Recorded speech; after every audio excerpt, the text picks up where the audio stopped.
Okay, a couple of items for you at the top. The president has said that the challenge of our time is to demonstrate that democracies can deliver by improving the lives of their own people and by addressing the greatest problems facing the wider world. In keeping with this commitment, this morning we announced that in December, the president will bring together leaders from a diverse group of the world's democracies at a virtual summit for democracy, to be followed in roughly a year's time by a second in-person summit. The virtual summit, to take place on December 9th and 10th, will galvanize commitments and initiatives across three principal themes: defending against authoritarianism, fighting corruption, and promoting respect for human rights. Following a year of consultation, coordination, and action, President Biden will then invite world leaders to gather once more to showcase progress made on their commitments. I also wanted to note that yesterday, Vice President Harris announced that 2.5 million Americans have signed up for health insurance during the special enrollment period the Biden-Harris administration opened just weeks after taking office. That is 2.5 million more people who can now rest easy knowing they're covered, and who join the over 30 million people who have health coverage through the Affordable Care Act. Thanks to the American Rescue Plan, health insurance is now more affordable than ever. Families are saving an average of $40 per person per month. That's nearly $2,000 per year for a typical family of four. And President Biden and the president's Build Back Better agenda that passed the Senate would extend these savings, helping lower healthcare costs for millions of Americans. There are just 5 days left until the special enrollment period closes on August 15th. Now's time for anyone who doesn't have health insurance to go to healthcare.gov and find a plan that works for them. Darlene. Thank you, Jen. The president's meeting earlier with CEOs on vaccinations, can you tell us, were there any decisions reached in there in terms of what else the administration can do to encourage people to become vaccinated? And is meeting with companies who are requiring their staffs to be vaccinated, is that a sign that the White House is kind of shifting away from encouragement and, supporting the mandates that corporate America is doing? In other words, is that a backdoor way of the White House trying to do the federal mandate that you all have said you can't do? It's a front door way of lifting up private sector companies who are taking steps through carrots and sticks, through incentives, and through mandates in some cases to get more people vaccinated and to make sure they're protecting their workforce. I would note that this was intentionally a diverse group of industries, so the airline industry, university systems, healthcare industry, small businesses. We wanted to share the work they're doing and support these efforts. And today is an example of us lifting up the private sector taking steps that make sense, that show that vaccines are safe, effective, and are the best ways for people to re-enter the workplaces safely and also reboot our economy. So that was the objective. I wouldn't say it was meant to be a decision meeting as much as a discussion about best practices, what is working for these industries, and hopefully they can be the models for others. And then just a couple on the Senate. Is there a deadline for when the president would want to see the budget reconciliation bill passed? As soon as he can sign it into law, he looks forward to signing it into law. But we know, as was announced yesterday, the House is going to be coming back next week. They're eager to get to work. We'll be deeply engaged in conversations when they return as well. And then just one more quick one. With reluctance from Senator Sinema and Manchin on the $3.5 trillion, can the president envision accepting a smaller dollar figure than $3.5 trillion? Well, I'm naturally not going to negotiate from here. Not that any of you are expecting me to do that. I will say that what is vital to the president is that, and what Leader Schumer also reiterated in his press conference this morning, is that this reconciliation package includes the Build Back Better agenda, key investments in childcare, in additional investments in climate change, addressing the climate crisis, additional investments to lower costs for people across the country. He's certainly expressed a comfort with the 3.5 trillion size, as you all know, and obviously there's a lot of work ahead as we work to gather support for this package. Go ahead. Does the White House know who in Florida made the request for hundreds of more ventilators from the Strategic National Stockpile? Well, I would say, Caitlin, I saw the remarks and comments by the governor and representatives of the governor. I would note that as a policy, we don't send ventilators to states without their interest in receiving the ventilators. I think the most important question here is why would you oppose receiving ventilators when you clearly need those in your state, given the percentage of hospitalizations that are occurring in Florida? Do you think it's feasible the governor was unaware that those ventilators were sent to his state earlier this week? I think that's really a question for the governor and his team. And one more question, what is the president's reaction to the jump in consumer prices? And what is his level of concern today, now seeing those numbers with inflation?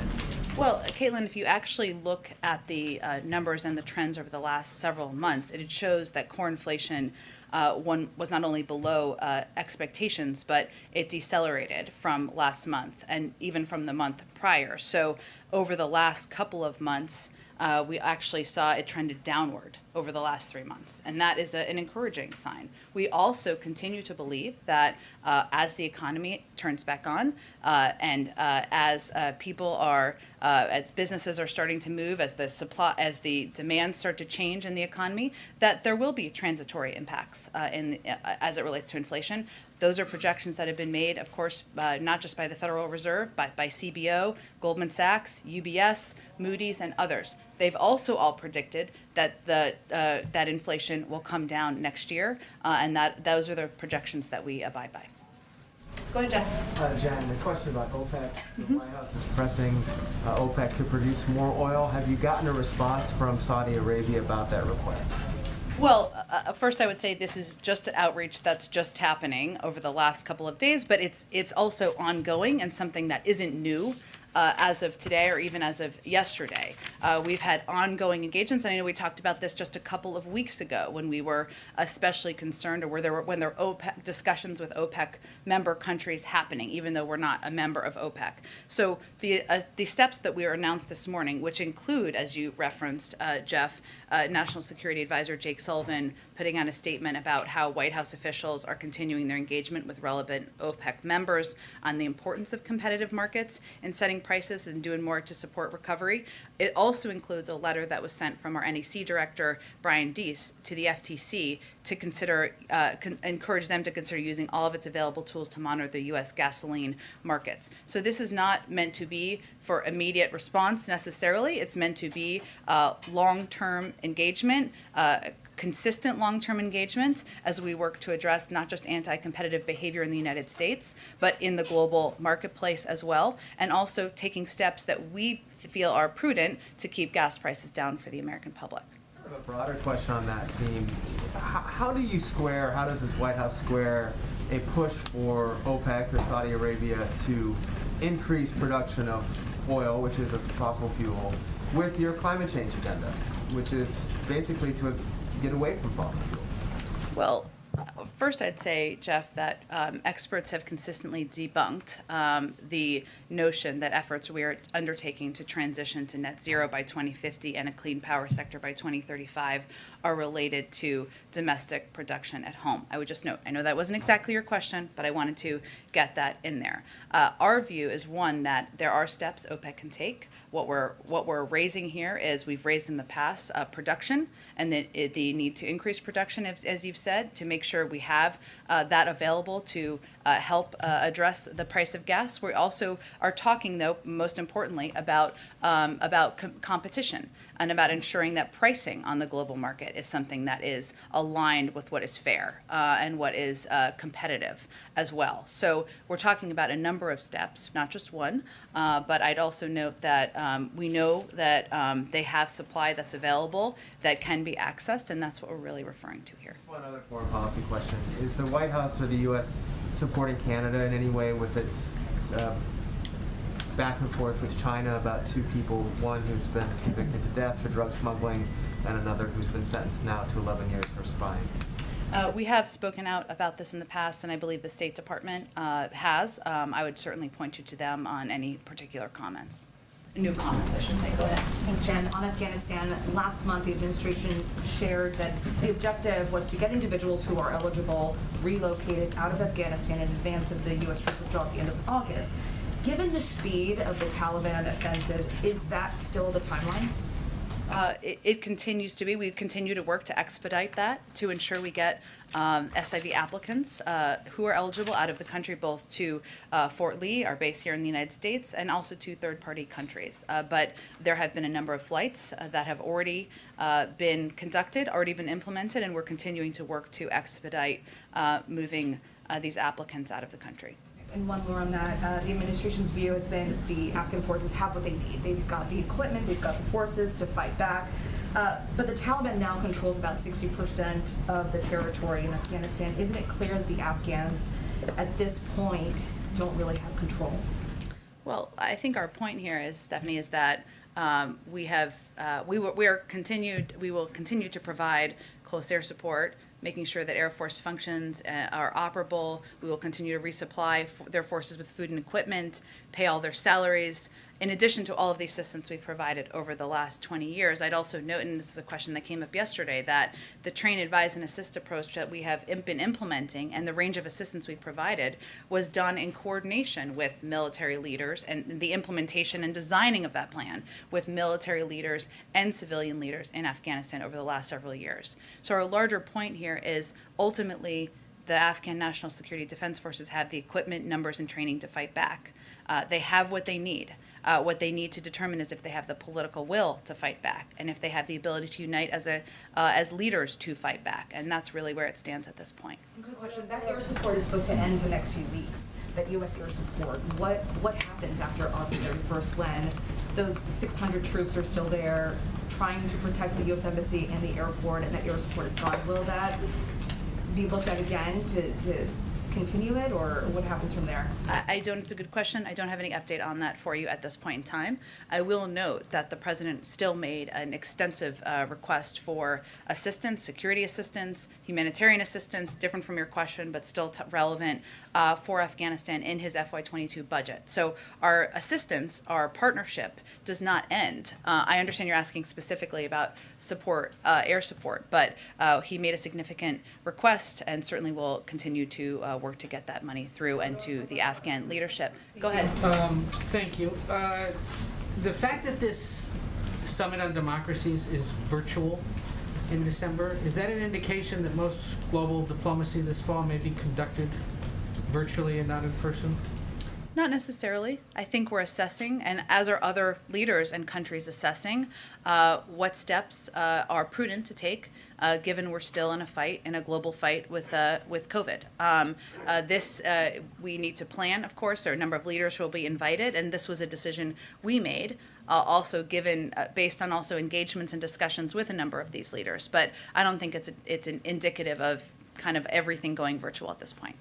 One other on COVID. The President's talked about the American arsenal of vaccines, but a group of public health experts this week wrote a letter to the President urging him to export the 55 million stockpiled vaccine doses abroad. Can you remind us of what that plan is for that stockpile? Is it to be booster shots, or are they just part of the donation stream that will go out to the rest of the world? Well, I think first it's important to note that, one, we hit last week important milestone of sharing over 110 million, vaccines to the world. We also started shipping doses today to CARICOM countries, and every day we're making progress against a once-in-a-generation pandemic. We are still the world's largest provider of vaccines to the global community. We are still a huge advocate for the TRIPS waiver, which would allow that information to be shared for manufacturing purposes with countries around the world. So, and we have also conveyed, and we have done that and implement this already to date, that when we have extra doses, we will share those. So I think the point here is that the United States is the arsenal of vaccines to the global community. We are by far and away, in terms of what we've donated, by far and away of what we've committed, by far and away in our partnership with Quad countries. We're on track to produce at least 1 billion doses of COVID vaccines in India for the Asia region by the end of 2022. But it also requires other countries in the global community, other wealthy countries, stepping up and doing more to contribute. So that's what I would note. One other, and look, President is President wherever he is, we go wherever he goes. Mm-hmm. Is there anything to this, and we know that this week's original work from somewhere else or vacation plan was upended by the Senate. But this whole going back to Wilmington, then to Camp David, then back to Wilmington, is there something to that? Certainly not. It's just his travel logistics plans. There's no reason to leave Wilmington for the weekend and go to Camp David instead? You mean instead of, I'm sorry. Why not just stay in Wilmington? He likes Camp David. It's a place to be outside, spend time with family, and certainly has a beautiful, beautiful scenery there. Go ahead. Thank you, Jen. The president is saying now, God willing, the FDA is going to be coming out in a reasonable time frame to say this vaccine is totally safe. What is the holdup in nominating someone to run the FDA after more than 200 days in office? I know it's like 2:04 at this point in time. 204 days. Certainly, I will say, and the president was asked this question yesterday, that he wants to name someone who's qualified, who's ready to lead the FDA. It is a priority for him. He's also not going to take a step to put forward a nominee before he's found exactly the right person. I will note that it is a place that is filled with talented, experienced scientists, data experts, career staff who are certainly running the FDA effectively. Okay, and as the president tries to reach unvaccinated Americans, has there been any thought given, looking back, to the possibility that he may have created some vaccine hesitancy when last year, around this time, the previous administration was rushing to get a vaccine authorized, and the now president said, I trust vaccines, I trust scientists, but I don't trust Donald Trump, and at this moment, the American people can't either. Well, I think it's safe to say he still doesn't trust Donald Trump, so that hasn't changed. But he does trust scientists, he does trust data experts, and he does trust the people leading the CDC, the FDA, which is the gold standard of approval for vaccines. I'd also note, because this question often comes up, that the president has repeatedly given credit to scientists and experts from the prior administration, even as recently as just a few weeks ago, for their role in moving the vaccine forward. Yes, but at the time when Donald Trump is out there saying we're going to have a vaccine in the next couple of weeks, next couple of months, and Joe Biden is out on the campaign trail saying don't trust Donald Trump, did that create any kind of vaccine hesitancy? Not that we've seen in the data. I would note that at the time, just for context, the former president was also suggesting people inject versions of poison into their veins to cure COVID. So I think that's a relevant point. And Joe Biden, then vice president, was saying we got to wait until something is fully authorized, and it's still not. Well, the FDA works on the timeline of science. At the same time, we've also seen tens of millions of people's lives saved who have gotten the vaccine. That data is clear across the country. Go ahead. Back on Afghanistan, Jen, the president made his view clear yesterday that he doesn't regret his decision, but a U.S. intelligence official is telling CBS News that Kabul could come under pressure in a month or two, and if that happens, the entire Afghan government could collapse in as little as 90 days from today. Does the president dispute that assessment, or does he accept it as the likely outcome? Well, we don't rely on anonymous assessments. We rely on the intelligence assessments made by the U.S. government. They have put out public assessments, which certainly we stand by. We are closely watching the deteriorating security conditions in parts of the country, but no particular outcome, in our view, is inevitable. We will continue to coordinate airstrikes with and in support of Afghan forces, and as the president made clear, Afghan leaders have to come together, and the future of the country is really on their shoulders. Let me ask you, and the Taliban is clearly on the march. Your objective is to have a negotiated political settlement. What gives you confidence that the Taliban is interested in that? Well, the Taliban has to make an assessment. One, we have also said that there's no question that the Afghan National Defense Security Forces would be strengthened, as would the Afghan political leadership, if they were to have more success in fighting back. There's no question about that. We're not hiding from that in any way, shape, or form. The Taliban also has to make an assessment about what they want their role to be in the international community. And I know that Ambassador Khalilzad made comments when he was at the political negotiations yesterday, making clear that the international community is going to watch closely how the Taliban behaves. They have a range of tools in their arsenal as well to take steps should they choose. Are you aware of any safeguards for American materiel that may fall into the Taliban hands as they continue to take over more land in Afghanistan?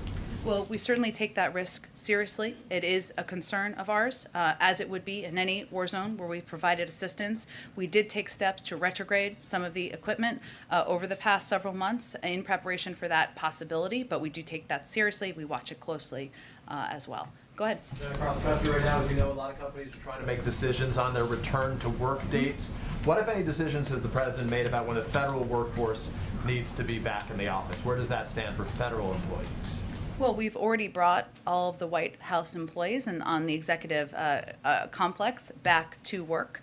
And obviously agencies are implementing on their own timelines to do exactly that as well. As you know, we announced just a couple of weeks ago steps we were putting in place, attestations that would be required of federal employees. If they're not vaccinated, they're going to have to be in a testing regime. It's going to take a little bit of time to have that implemented, even as agencies are hard at work getting it done. So there had been some dates floated as like early September by which some of these employees would be coming back. Is the expectation that employees will be coming back in the next several weeks, or has this complicated the situation given the surge of the variant? It has not complicated. We've put in place specific guidelines and specific requirements from the federal government. We also trust that each agency is going to have their own implementation plan for how they can have in place a testing regime in order to keep their workforce safe. We'll follow up on this when we talk to the COVID-19 response team in the next opportunity, but what is the assessment that the White House has received in terms of the projection for when this Delta variant would reach its peak? When should we anticipate that that would happen? What, if any, preparations are being made in anticipation of that time? Well, I certainly do encourage you to ask our scientists, as I know you will. Part of it is dependent on the actions and steps that the American people take across the country to get vaccinated, to wear masks, to protect themselves, to reduce the spread of the virus. We have seen in states where there was a rise in COVID cases even a week or two ago, obviously an increase in vaccination rates, and also a start to see a leveling off in some of those states. That's a positive sign. I'd also remind everyone, as you all know, that if somebody gets their shot tomorrow, they're not protected the next day. They need to get their second shot, and then it's a couple weeks after that. So it is going to take a little bit of time, even as we've seen an increase in vaccination rates in a number of states across the country. But you receive assessments, obviously, from them. What is the assessment? When should Americans on this trajectory, or even if there is a best-case scenario trajectory, when should we anticipate this surge to peak? Well, again, I encourage you to ask our scientists and our experts who are tracking exactly that, an important question. But it is also dependent on the steps that we are taking and people across the country are taking to get vaccinated and protect themselves. In the near term, are there conversations about the potential for field hospitals, much the same way that you produce mass vaccination sites in some places? Some of those states right now don't have sufficient resources to care for the number of hospitalized individuals. Are those conversations taking place? We are in touch with every governor, and we have offered assistance, federal assistance, strike forces. Every state needs something different. And states that have higher rates of COVID obviously need even more assistance. And we are prepared to provide any kind of assistance that's going to help stem the flow of the rise of the virus. Finally, I know you'll tell us. So, simple question. Has the president spoken to the soon-to-be governor of New York yet, Kathy Hochul? Not yet, but we expect him to do that in the coming days. What message does he communicate? What message would he want to share publicly with the soon-to-be first female governor of the state of New York? Well, I'm sure we'll do a readout after the meeting, but I will tell you that he would convey to her, I'm looking forward to working with her to continue to get the pandemic under control, to put the people of New York back to work, and to move forward as a federal and state partners. Go ahead. Okay, thank you. Can I go back to the OPEC announcement Sure. this morning? The timing, of course, in the hours before the CPI announcement kind of lends an impression or question of whether there's a domestic political lens for you. What, if any, tools do you have to pressure OPEC other than, a letter from Jake Sullivan to actually take steps to increase production? Or is it just the U.S. sort of doing it for political benefit? Because that might be how they view it. Right? Well, we don't see it through a political lens. We believe that, one, the president's role in addressing competition doesn't stop at the border's edge. And while we encouraged OPEC, as you know, I know you covered this closely, to take steps, or OPEC countries to take steps to increase supply back several weeks ago, we believe this needs to be a continuous and ongoing conversation, and we need to elevate this issue in public and certainly in the global community. It's just one step in our toolbox to continue to keep prices down for the public. Is there anything domestically that the U.S. would consider to do to incentivize increased production here? Well, I would also note that our NEC director, I should say, sent a letter to the FTC as well, encouraging them to consider looking at available tools to monitor the U.S. gasoline market. As you know, what we've seen, this isn't the first time this has happened, but even as oil prices go down, gas prices take a longer time to come down. Now, gas prices are still aligned with where they were back in 2018, but we know this is going to be, and they often go up in the summer. We've seen that trend over and over again, but this is a long-term issue, and we want to send the clear message that we are going to take steps, whether they are using the bully pulpit or otherwise, to make sure we are going after anti-competitive behavior. But that is a different question than increasing production. You're asking OPEC to increase production. Is there anything the U.S. producers can do to increase production, or the U.S. administration would consider doing to make more U.S. oil? Well, that wasn't an ask we made. The point we've made in these communications is that we do have the supply. We're not making a supply question here, or we're not posing a supply question domestically. Obviously, OPEC has its own unique role on the global marketplace. But we do also think that there should not be any price gouging at the pump when there is available oil. So that is what we are highlighting and marking out there. Thank you. Go ahead. Thanks so much, Jen. Ken Salazar was just confirmed as ambassador for Mexico. He's just the first ambassador for a country to be confirmed. Is this something that the president is concerned about? What is the White House doing about kind of the slow pace of confirmations of ambassadors?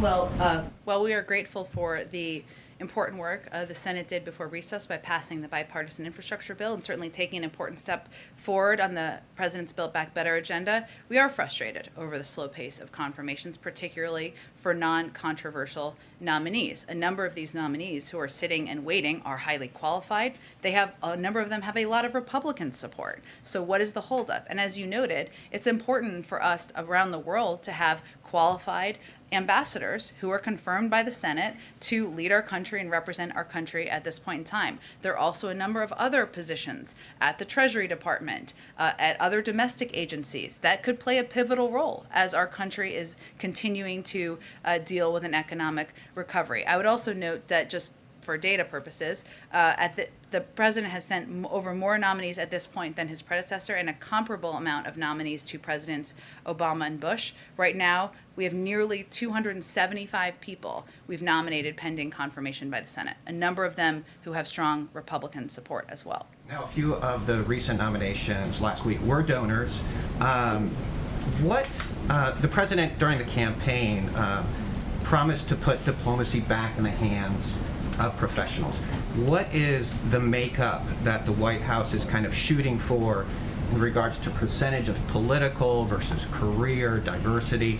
How are you balancing that, those political appointments of donors, especially after some diplomats feel after 4 years of Trump and the withdrawal from the world, there should be more career people?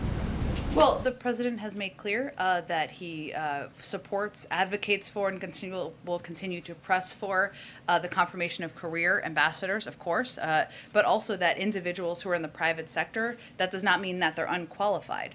These are qualified nominees who can be excellent representatives of the United States overseas. And we are also going to simultaneously continue to push for and press for and elevate career staff, foreign service officers who've proudly served our country through Democrats and Republicans to serve in these posts as well. And those are all on the slate of nominees we're pushing to move forward. Obama and Bush had about 30% political. Is that kind of a range that the Biden administration is seeking for? I don't have a percentage for you. I can tell you that, and I'm happy to check with our personnel department to see if there's anything they want to provide. I will note that diversity has been a front and center priority for the president, for this administration, and for our personnel department as they look to fill key posts, not just ambassador roles, but roles to serve in high-level positions in agencies. Go ahead, Michael. Thanks, Jen. It's the 40th birthday of Austin Tice, a journalist who went missing in Syria 9 years ago this week. And his family put out a statement today. I was going to read just a short portion of it for you. We are now imploring a third president to communicate to his administration that Austin's secure release and safe return is a priority. There are many capable people working in our government who are eager to see Austin walk free. They must have President Biden's authorization for significant and relevant diplomatic engagement. The with the Syrian government. What has the president done, publicly or internally, to communicate that this is a priority? And when will we hear from him directly? Well, I would note that first this week, as you noted, marks his 9th year in captivity in Syria. I talked about the detainment of Austin Tice when I was in a prior administration 2 administrations ago, and that tells you how long his family has been waiting.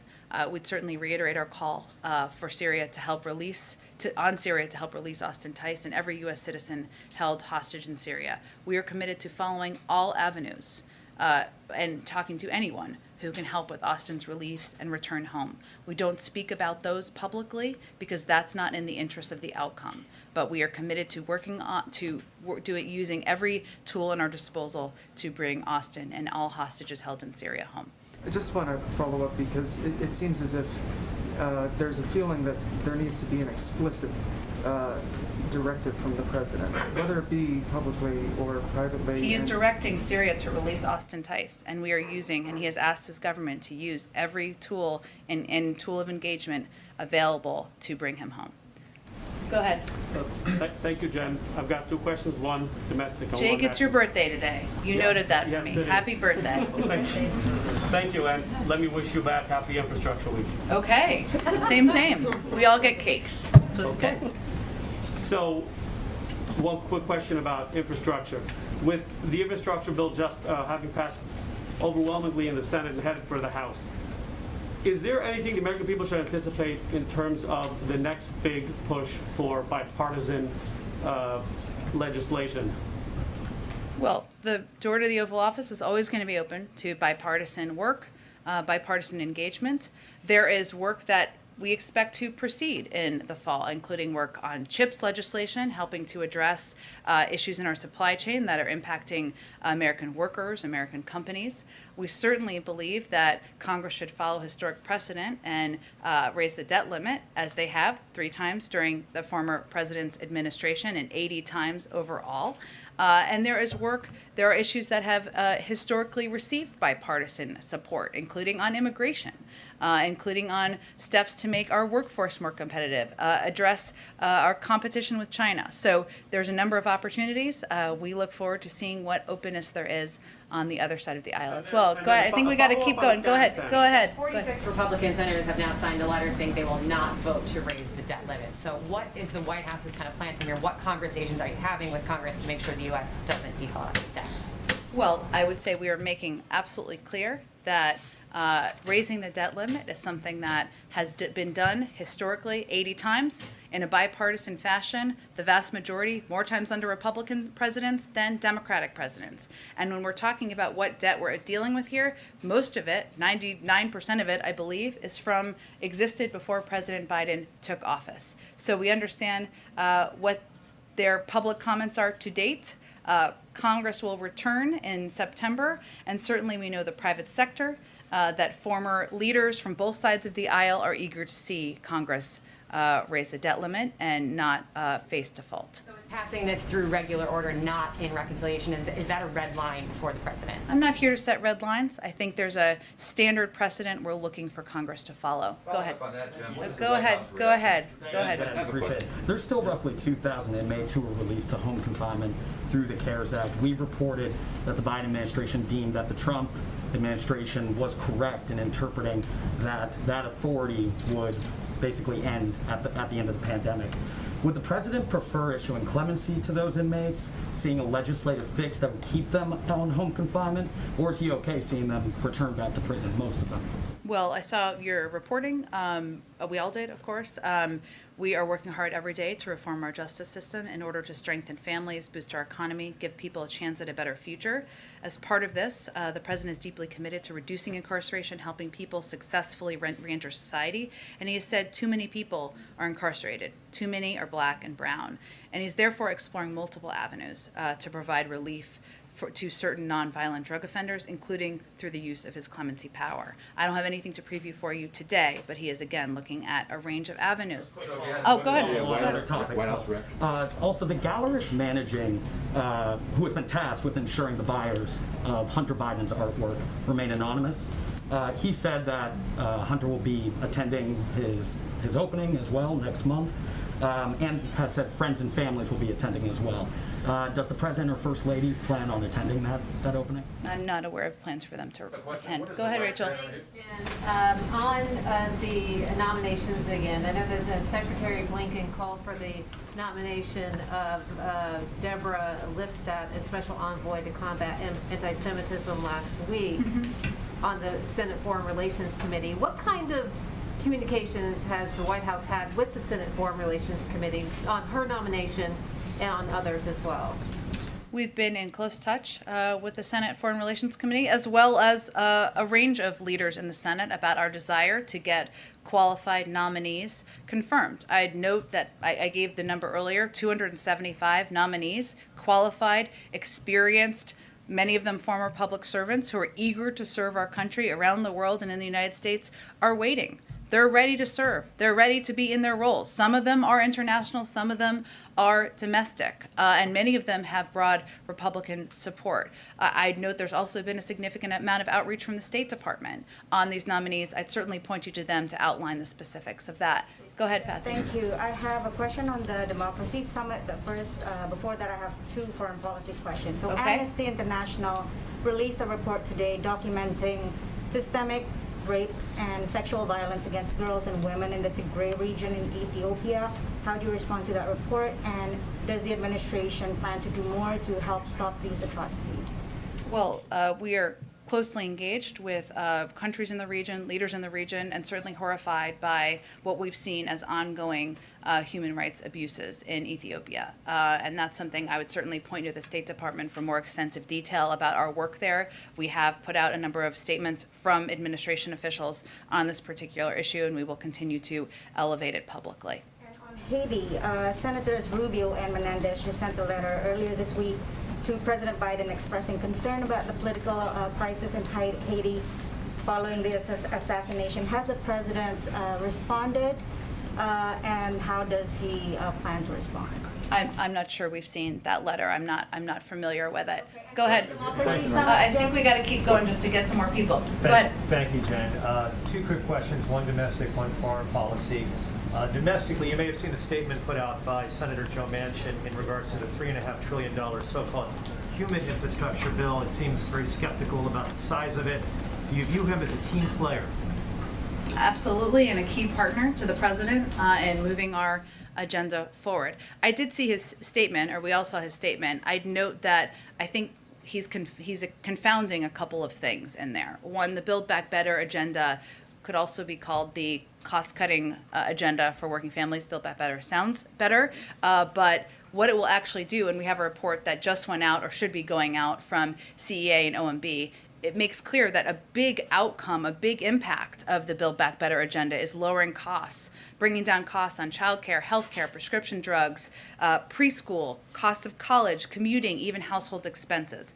That's what the long-term impact is. This is also an 8-year investment to make us more competitive. It's not about putting a huge amount of money into the economy over the next few months, but these are critical investments, and that's also why a number of inflation hawks, I should note, are fully supportive of it. Jason Furman, my old friend and colleague, said, I don't think the infrastructure bill or reconciliation plan would materially impact inflation over the next decade. I raised that because I know that was something that he expressed. It would also be fully paid for by asking the wealthiest Americans and companies to pay a bit more. So those are some things I think were unintentionally confounded in the statement. And on foreign policy, as you know, 7 provincial capitals in Afghanistan have fallen in just the past 2 weeks.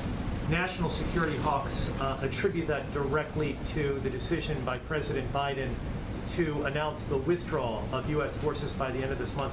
What's your reaction to those critics who criticize the president's plans for Afghanistan? I think our reaction is the president, every commander-in-chief and president has to make difficult choices about what's in the national interest of the United States. And when he gave his speech just a couple of months ago, delivered speech outlining why he was making this decision, he touched on a couple of pieces. One, we've been at war in Afghanistan for 20 years. And it is long past time to bring troops home. 2, our counterterrorism threats have changed. They are no longer emanating from, in the same capacity, from Afghanistan. We need to have capacity and counterterrorism capacity to address threats from other parts of the world, Northern Africa and others. 3, because of the timeline that was set by the prior administration of May 1st, if we had left our troops there, the Taliban would be shooting at our troops. He asked his team for a clear-eyed assessment of what the impact is.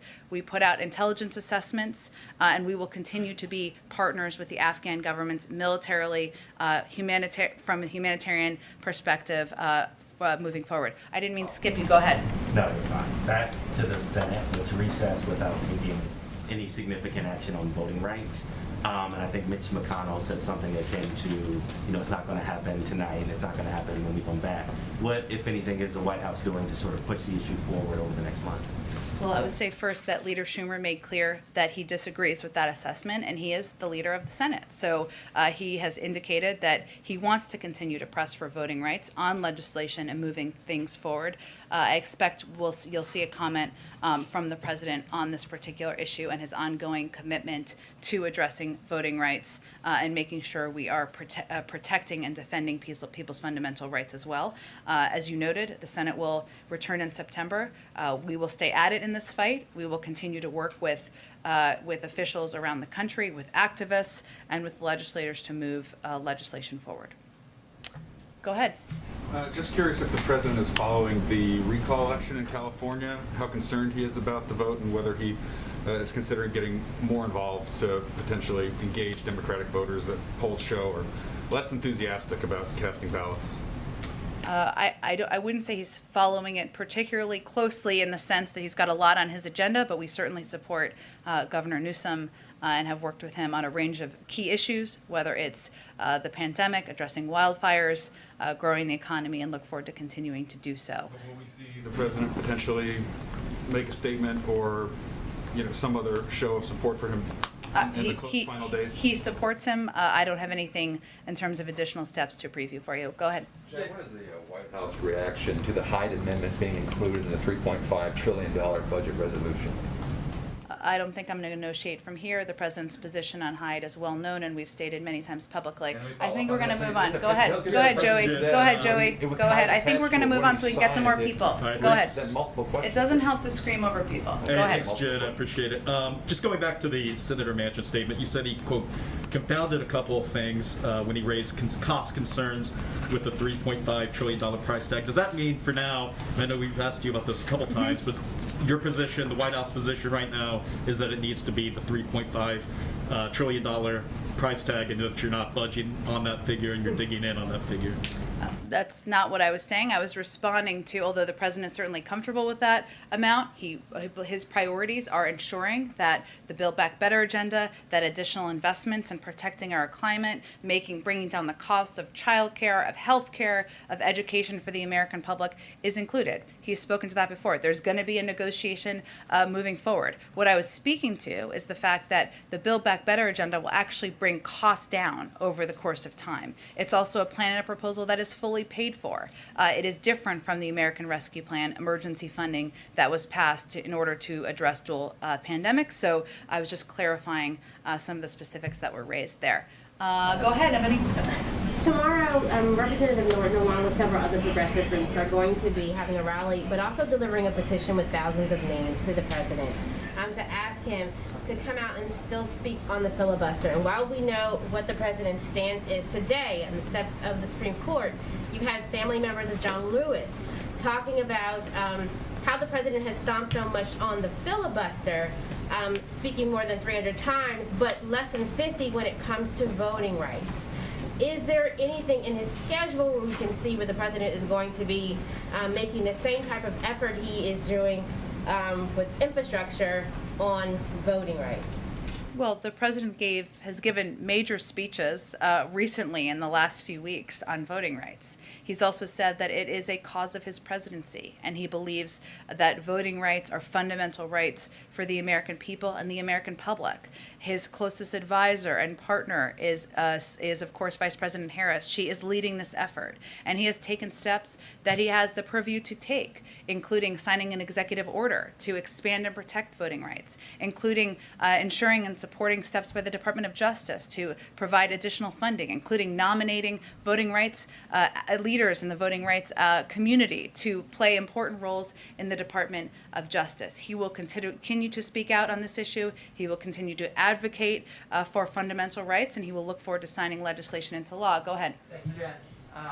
Given the uptick in inflation, is anyone at the White House taking a closer look at the previous administration's tariffs to see which ones actually serve, geopolitical interests, and then which ones just increase costs for consumer?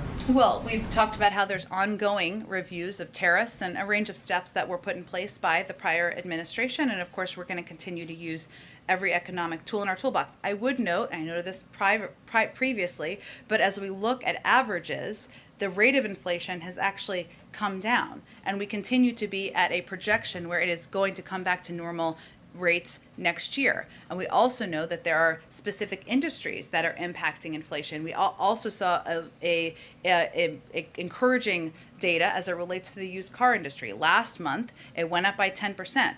Now it went up, the cost, I should say, by less than 1%. So we're seeing some encouraging data, and we want to, of course, see that trend continue. And then, even though he's now out of office, would this president support the New York legislature if they decided to impeach Governor Cuomo? That's a decision for them to make. The president made clear his views. Obviously, the governor announced his steps yesterday. We'll leave it at that. Go ahead. Jen, you said at the top you're hoping that the companies and universities the president's about to meet with will be a model for others. So is the president's official position that all companies in the private sector should have vaccine mandates for their employees? The president's position is that every company should take a look at how to protect their workforce, and that there are going to be different carrots and sticks that can be used by different private sector entities. Even these industries that are represented today have taken different steps. He's lifting up them as examples of models of what works, but there are different companies will take different approaches. Is the president disappointed in other airlines that haven't taken the steps that United has? We've seen some other airlines. I know Delta announced that they would only be hiring people who were vaccinated, and we've seen different industries take different steps. But we are certainly encouraged by the step of United Airlines and by any steps by employers to protect their workforce. Has the president spoken with the outgoing governor of New York? No. Go ahead. Thanks, Jen. Just a follow-up on mask mandates. Yesterday when President Biden was asked if he has the authority to intervene in states like Texas and Florida where they are banning mask mandates, he signaled that the administration is looking into it. Can you provide more clarity on what the president meant and any avenues that the administration is exploring to intervene in states? Sure. What he was speaking about, and I think he gave a little bit of context on this, was that we're looking into ways we can help the leaders at the local level who are putting public health first continue to do their jobs, keep students safe and keep students in school. That's something our Department of Education and others are looking at. I just don't have anything to preview for you at this point in time. Follow up on the debt ceiling. Does the president believe that he can unilaterally raise the debt limit through an executive order if it was under emergency circumstances? The president believes that Congress should act to raise the debt ceiling as they have 80 times in the past. He asked his lawyers if he could raise the debt He limit. believes Congress should and will act to do it. Go ahead. Thanks, Jen. I wanted to... Oh, did we? Okay. Thank you. Go ahead and then we'll go to you. Okay, great. Thank you, Jen. The two questions.